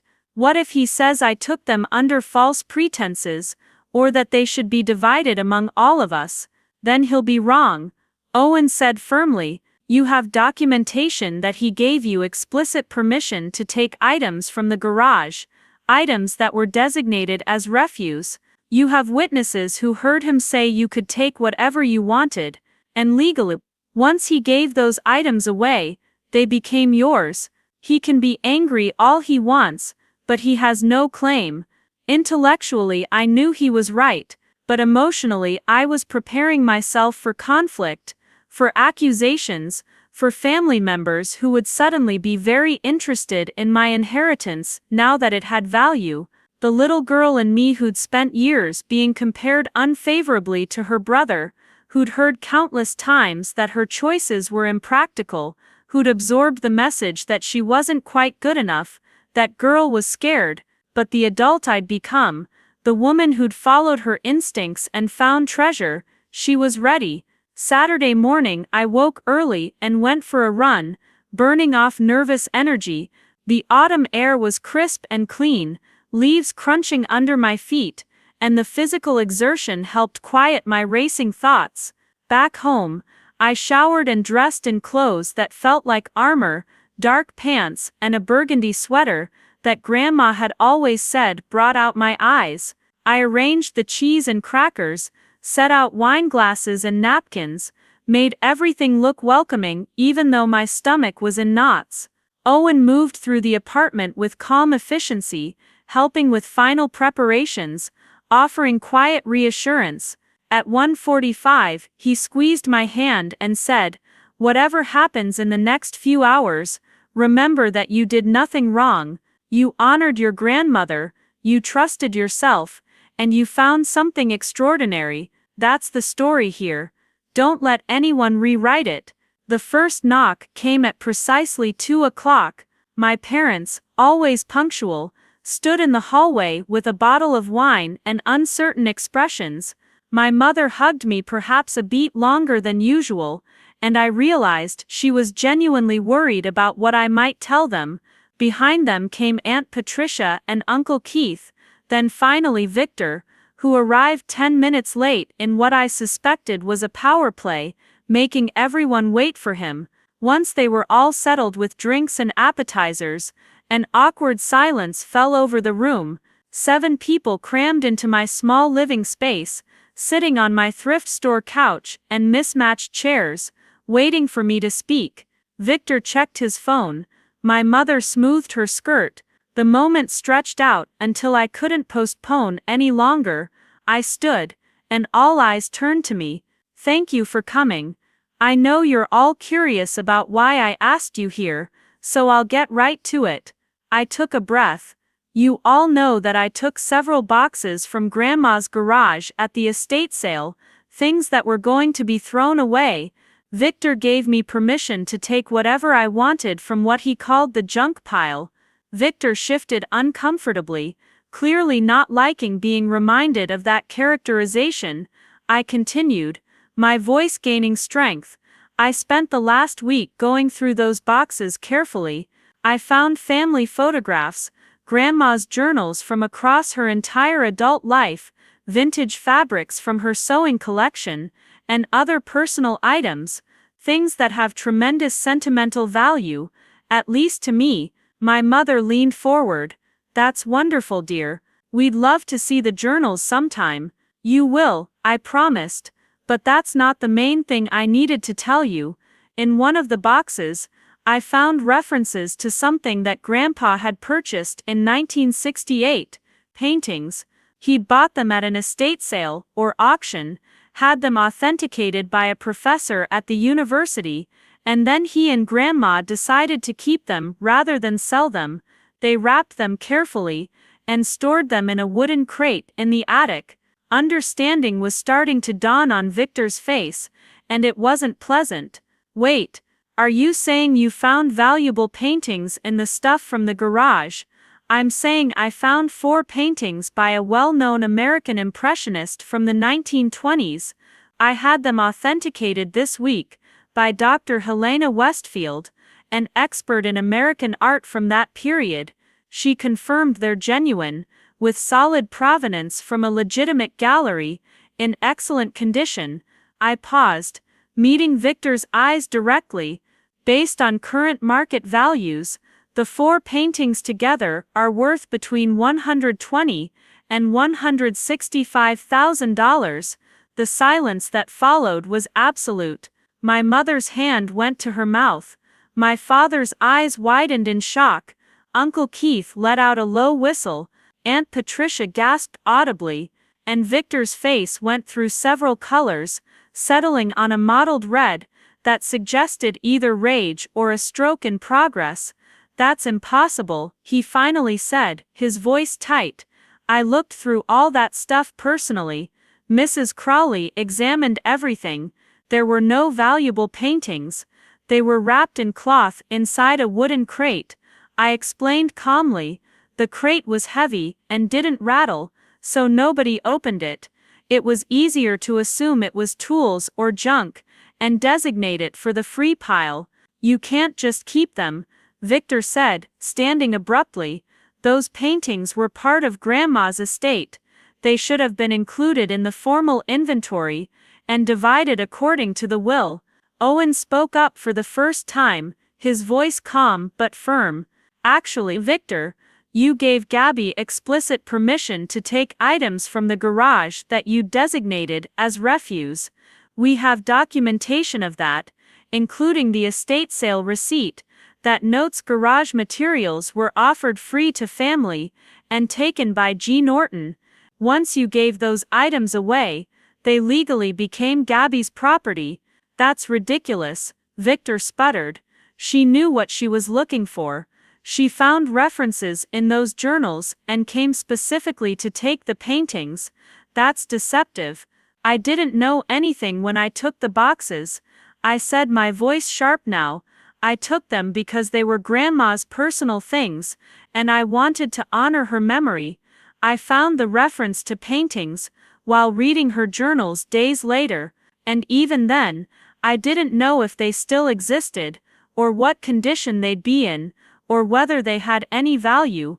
I took a box you called junk, and discovered it contained treasure. That's not deception, Victor, that's paying attention."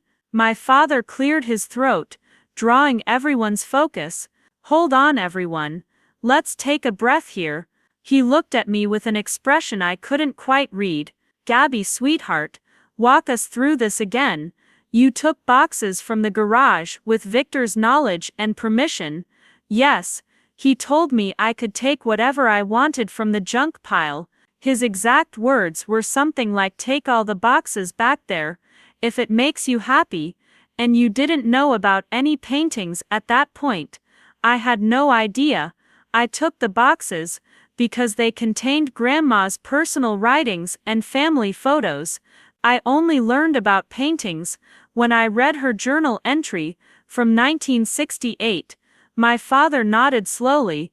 "And you had these paintings authenticated by an expert?" "Yes, Dr. Helena Westfield, in New Haven. She's a recognized expert in American Impressionism. I can show you her written authentication report."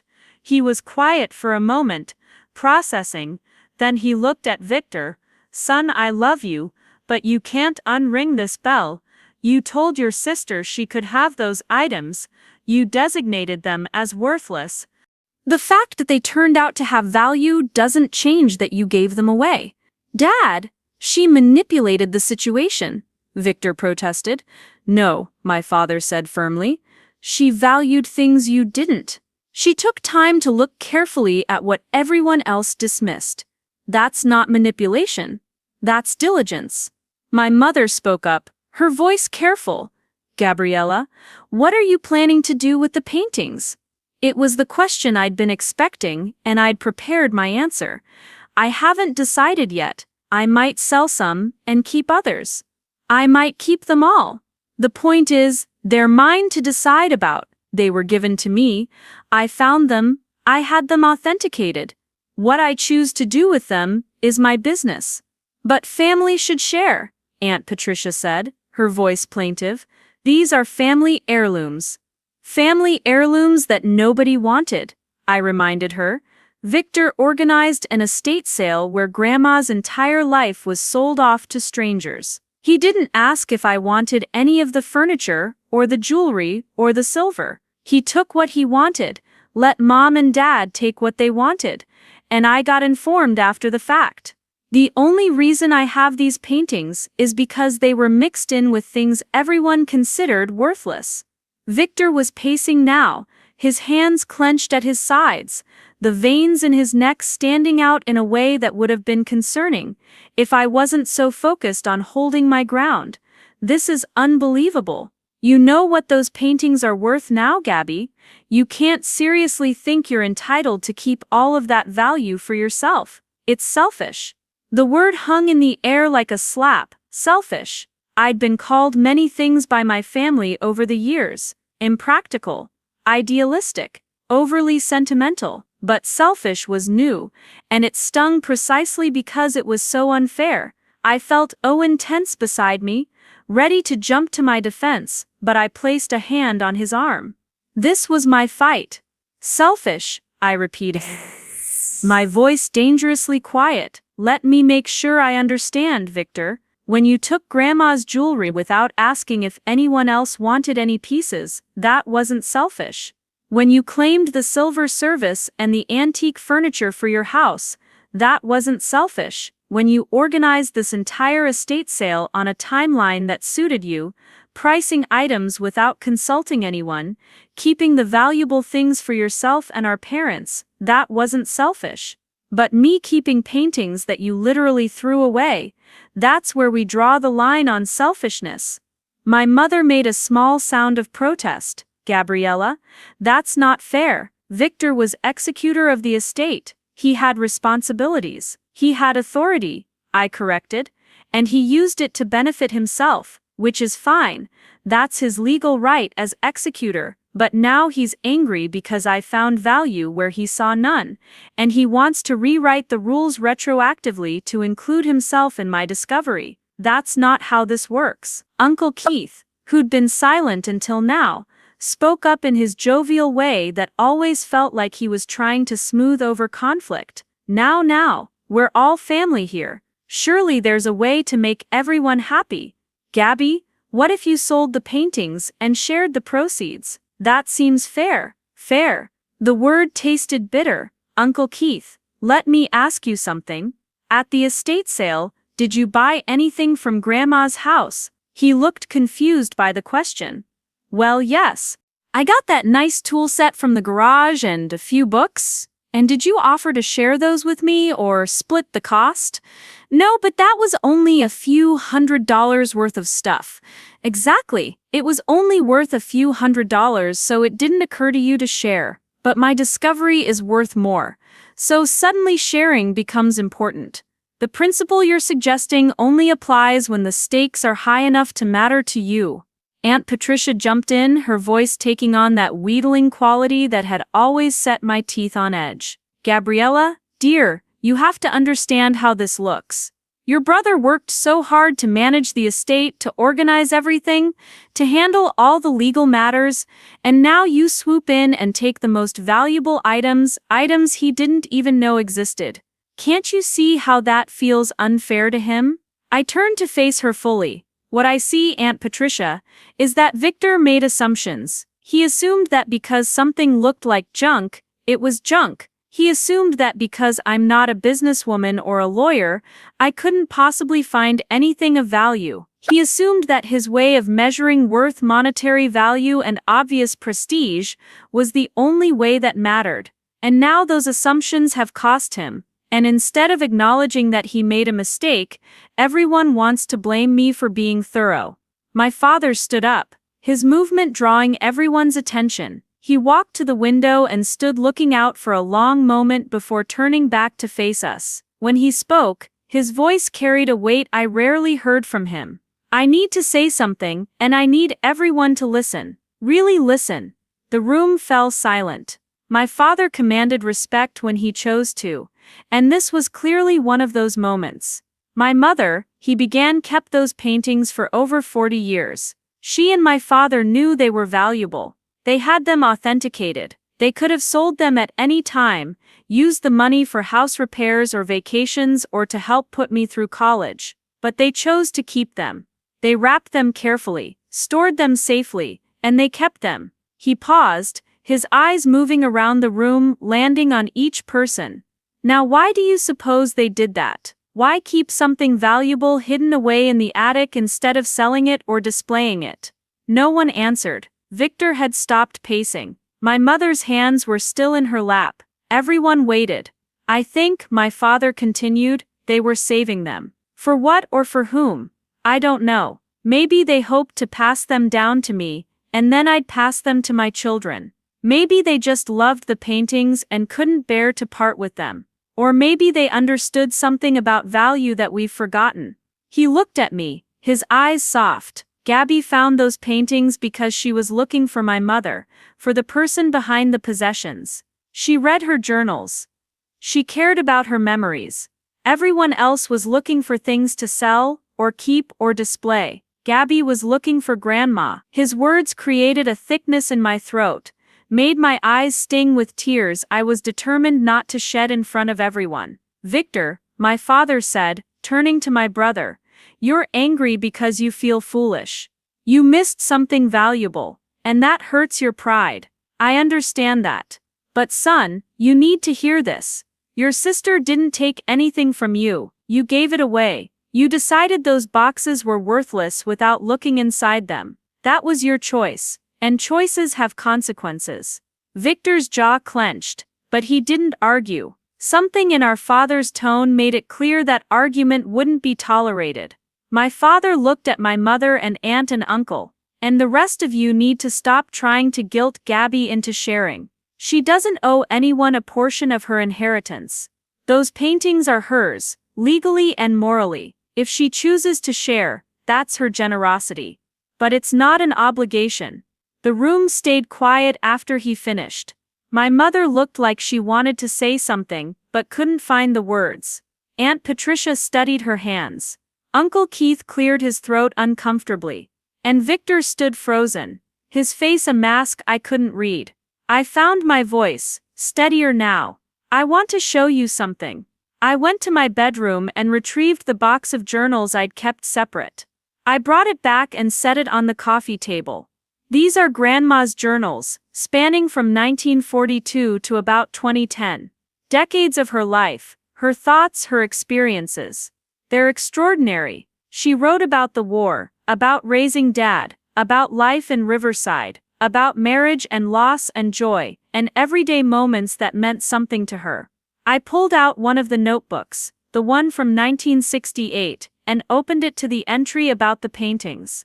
This is how I knew to look for them. She wrote about Grandpa, buying them, about having them authenticated, about deciding to keep them. Her words led me to them.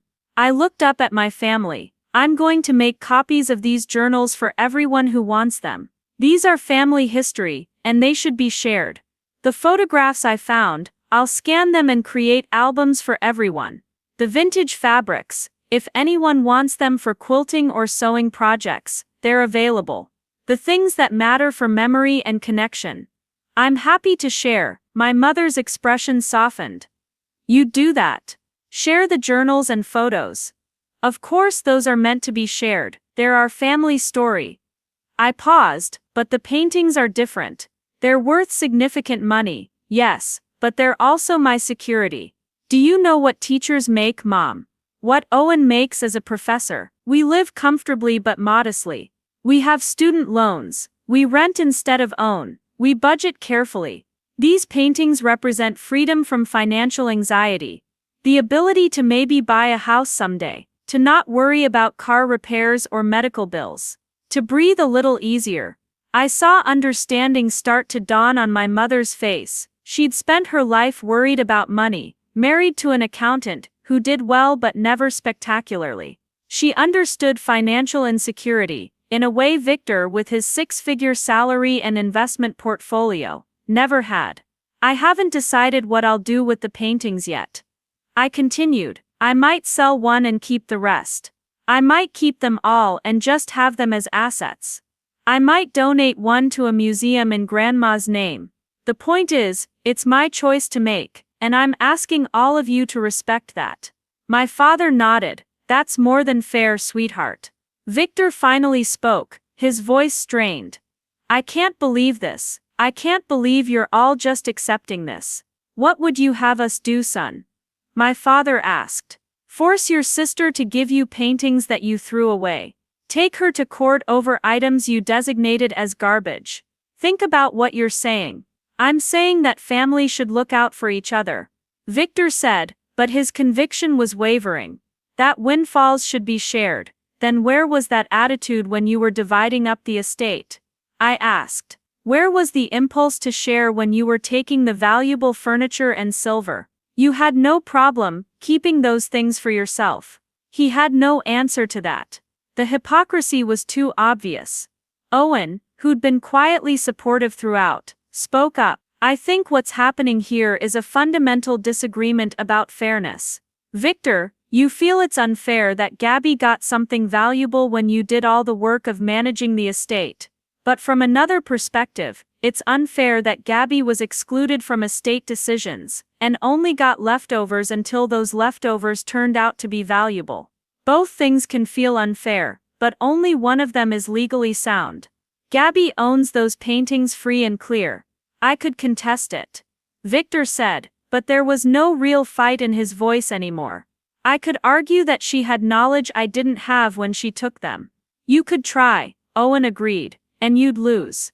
Because she didn't have knowledge. She had journals she hadn't read yet, and intuition about items that meant something to her grandmother. You can't contest someone's good instincts." The fight seemed to drain out of Victor all at once. He sat down heavily in one of my kitchen chairs, his head in his hands. For a moment I almost felt sorry for him. Almost, but then I remembered every dismissive comment, every comparison, every time he'd made me feel small for choosing a life he didn't understand.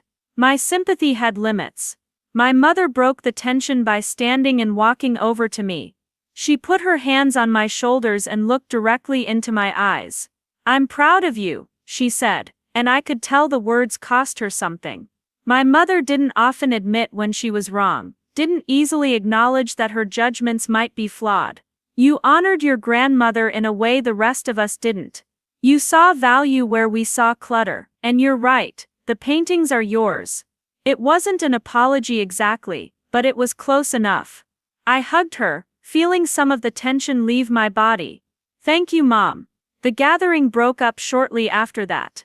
Aunt Patricia and Uncle Keith left first, hugging me with what seemed like genuine warmth, though Uncle Keith did mutter something about wishing he'd paid more attention to the garage items.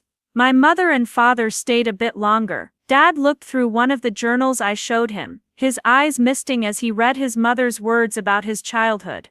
Mom asked detailed questions about the authentication process, and I could tell she was genuinely interested, not just making conversation. Victor left last, pausing at the door. "I still think you should share," he said, but there was no heat in it anymore, just resignation. "I know you do," I replied, "but Victor, think about what you're really angry about. Is it the money, or is it that your little sister, the art teacher you've never taken seriously, found something you missed? Is it that I was right to take those boxes when you called them junk?" He stared at me for a long moment. "Maybe both," he finally admitted. "It's hard, Gabby. I've always been the successful one, the one who made the right choices, who knew how to navigate the world, and you just stumbled into a fortune by being sentimental." "I didn't stumble," I said quietly. "I paid attention. There's a difference." After he left, Owen and I cleaned up in silence, throwing away paper plates and washing wine glasses. When the apartment was restored to order, we collapsed on the couch together, exhausted. "That was intense," Owen said, pulling me close. "How are you feeling?" I thought about it. Relieved, vindicated. A little sad, mostly relieved. "You handled it beautifully. I was so proud of you standing your ground like that." I almost caved when my mom started in about sharing. Old habits, you know, the urge to please, to smooth things over, to be the good daughter who doesn't make waves. But you didn't cave, you held firm. That took courage. We sat quietly for a while, processing the afternoon's drama. Then Owen asked the question I'd been avoiding thinking about too directly. So what are you going to do with the paintings? Have you really not decided? I sighed. I have some ideas. I think I'll sell 2 of them, the landscapes. They're beautiful, but they're not the kind of art that speaks to me personally. The harbor scene and the riverside village, I can appreciate their technical skill without needing to own them. That would give us enough money to make a real difference in our lives. Pay off your student loans and mine, down payment on a house, real financial security. And the other 2, the still life and the portrait, those I want to keep, at least for now. The way the artist captured light, the emotion in the portrait subject's face, I look at them and I feel something. They're not just valuable objects, they're art that moves me. And I think Grandma would like that, knowing they went to someone who appreciated them for what they are, not just what they're worth. Owen kissed the top of my head. That sounds perfect. A balance of practical and personal. I'm also thinking about the journals, I continued. I meant what I said about sharing them, but I want to do something more. I'm going to transcribe them. All of them, and compile them into a book. A family history told in Grandma's own words. We could print copies for everyone, preserve her voice for future generations. That's a beautiful idea, I'll help you. We could spend evenings working on it together. The image he painted, the 2 of us sitting side by side transcribing my grandmother's life, felt right in a way I couldn't fully articulate. It honored her memory, preserved family history, and turned her private journals into a shared legacy. The paintings might be financially valuable, but the journals were the real treasure, the record of a life fully lived, fully felt, fully documented. Over the next few weeks, life shifted into a new normal. I contacted the auction house Dr. Westfield had recommended and arranged to sell the 2 landscape paintings. The process was slower than I'd expected, involving provenance verification and catalog preparation, and waiting for the right sale. But the auction house was confident about the estimates, and I learned patience. I had the portrait and still life professionally reframed and hung them in our living room, where I could see them every day. Guests who visited often paused to admire them, and I took quiet pleasure in explaining their history, how my grandfather had found them, how my grandmother had preserved them, how I'd discovered them in a box marked for disposal. The journals project became my evening routine. Every night after dinner, Owen and I would sit at our kitchen table, and I'd read aloud from Grandma's notebooks while he typed, capturing her words in digital format. Her voice came alive in those sessions, her humor and wisdom and occasional exasperation with the world. We laughed at her descriptions of neighborhood characters from the 1950s. We teared up reading about her grief when Grandpa died. We felt the texture of her life, the dailiness of it, the accumulation of small moments that made up a remarkable existence. My relationship with my family evolved too, though not always smoothly. My mother called more often, and our conversations had a new quality to them, more substance, less performance. She asked about the journal transcription project and eventually requested copies of sections that mentioned her, which I provided without comment. She was trying, in her way, to understand both her mother-in-law and her daughter better. Victor and I maintained a cautious peace. He didn't apologize for his reaction or his attempt to claim the paintings, but he stopped actively resenting my discovery. We saw each other at family gatherings and managed polite conversation. The dynamic between us had shifted permanently. I was no longer the little sister whose choices he could dismiss, and he was no longer the unquestioned authority on what mattered and what didn't. My father became my most unexpected ally. He asked to read each journal as I finished transcribing it, and we'd have long phone conversations about his memories compared to his mother's written record. He shared stories I'd never heard, filled in context for her entries, brought her words to life with his recollections. In those conversations, I got to know him better than I had in my entire previous life, saw him not just as my father, but as a man who'd loved his mother deeply and grieved her loss profoundly. The estate sale had happened in October. By the time spring arrived, bringing with it the auction of my 2 paintings, my life looked completely different. The paintings sold for more than the estimates, bringing in nearly $60,000 after fees and commission. Owen and I paid off our student loans in full. The weight of that debt lifting felt like learning to fly. We started seriously house hunting, looking for something with space for both of us to work and room to grow. We found a small house in West Hartford, not far from Owen's university, with a yard and a porch and enough bedrooms that one could be my art studio and another Owen's home office. The day we moved in, I hung the portrait and the still life in our living room, places of honor where they could be seen and appreciated.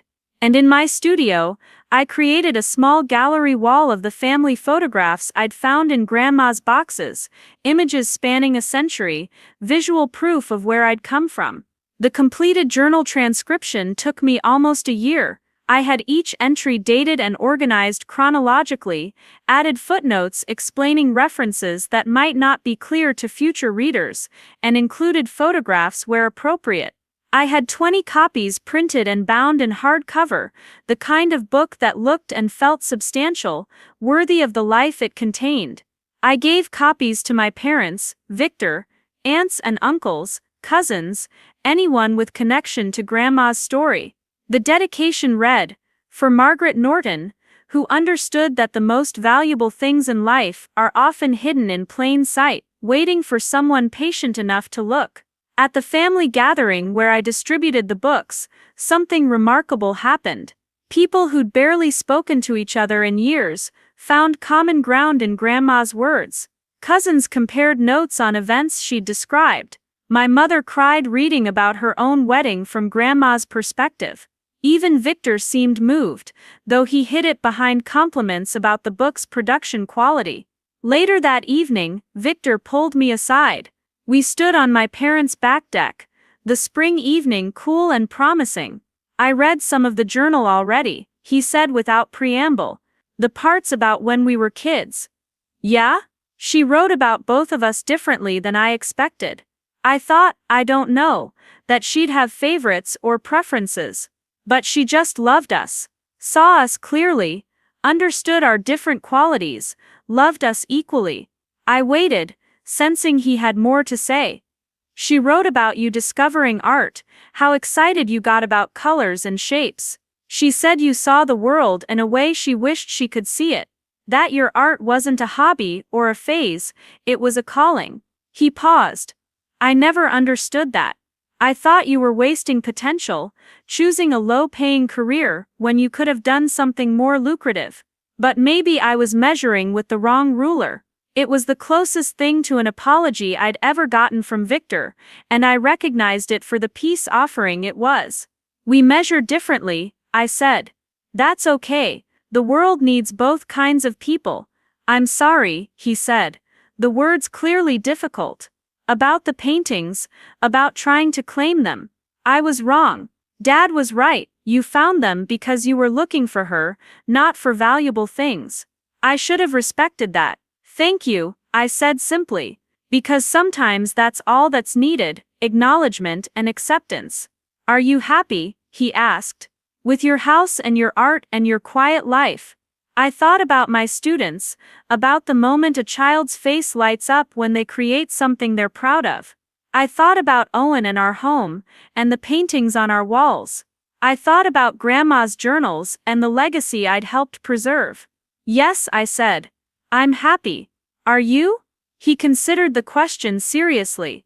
"I'm successful. I'm not sure that's the same thing." We stood together in comfortable silence, two siblings who'd never been close finding a moment of genuine connection. It wouldn't transform our relationship overnight, but it was a start, a foundation to build on if we both chose to. As the evening wound down and Owen and I prepared to leave, my mother handed me a small box. "I found this when I was cleaning out my jewelry box," she said.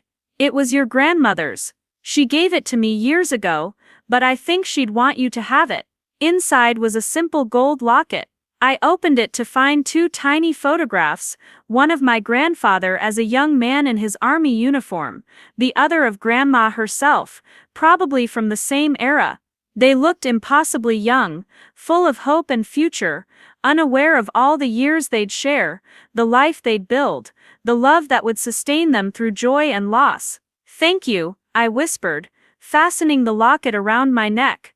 It settled against my heart, a weight both literal and metaphorical. Driving home that night, Owen reached over and took my hand. "You did it," he said. "You found treasure in the junk pile, stood up to your family, preserved your grandmother's legacy, and came out of it with your integrity intact. That's remarkable, Gabby."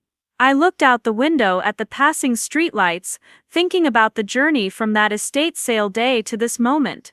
"I just paid attention," I said. "I looked at what everyone else dismissed and decided it mattered." "That's a rare gift," Owen replied. "The ability to see value where others see none." But I'd learned something more profound than that. I'd learned that value isn't inherent in objects, or achievements, or status symbols. Value is assigned by what we choose to notice, what we decide matters, how we measure worth. My family had looked at Grandma's possessions and seen items to sell or display. I'd looked and seen a life, a story, a person who deserved to be remembered fully. The paintings hanging in our living room weren't just valuable art anymore, they were proof that Grandpa had an eye for beauty and quality. They were evidence that Grandma understood preservation and patience. They were symbols of a couple who chose to keep something precious, rather than convert it to cash, who passed down not just objects but values.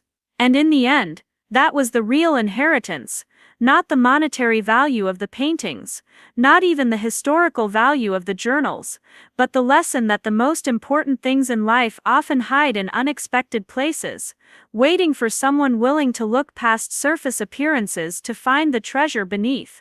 Months later, I received a letter from a distant cousin I barely knew, someone who'd received a copy of Grandma's journals. She wrote about reading Grandma's entry from 1967, where she described helping a young neighbor girl who was struggling in school. That neighbor girl had been my cousin's mother, and Grandma's kindness had changed the trajectory of her life. The cousin had never known the full story until reading it in Grandma's own words. The letter ended, "Thank you for giving us back a piece of her, for seeing that her words and memories mattered as much as any physical possession. You've given our family something priceless." I kept that letter in my desk drawer, taking it out sometimes when I needed reminding that the choices we make ripple outward in ways we can't always predict. By valuing what others dismissed, by taking the time to look carefully at what everyone else overlooked, I'd created something that mattered far beyond myself. The story could have ended differently. I could have left those boxes in Grandma's garage, accepting my family's judgment that they were worthless. Victor could have opened that crate and found the paintings himself. The estate sale could have proceeded without me ever knowing what had been lost. But none of those things happened, because I made a different choice. I chose to see value in memories and personal histories. I chose to trust my instincts over my family's dismissals. I chose to take what no one else wanted and treat it as precious. And in doing so, I found more than paintings worth hundreds of thousands of dollars. I found my grandmother's voice preserved across decades. I found family history that would have been lost. I found the courage to stand up for myself against people who'd spent my whole life telling me I was impractical and overly sentimental.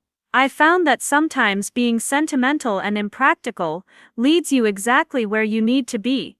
The paintings still hang in our living room, beautiful reminders of an artist's skill, and my grandparents' taste and my own determination to look beyond surfaces. But when people ask about them, what I remember most isn't their value or their beauty. I remember the moment of unwrapping them in my small apartment, hands shaking with discovery. I remember reading Grandma's journal entry by lamplight, her words leading me to treasure. I remember my father's voice when he said I'd been looking for her, not for valuable things, and the truth of that observation settling into my bones. That's what I found in Grandma's junk pile, not just paintings or journals or photographs, but permission to trust myself, validation that my way of seeing the world had worth, proof that paying attention to what others dismiss can lead to discoveries beyond price. The paintings made me financially secure, but the journey made me whole.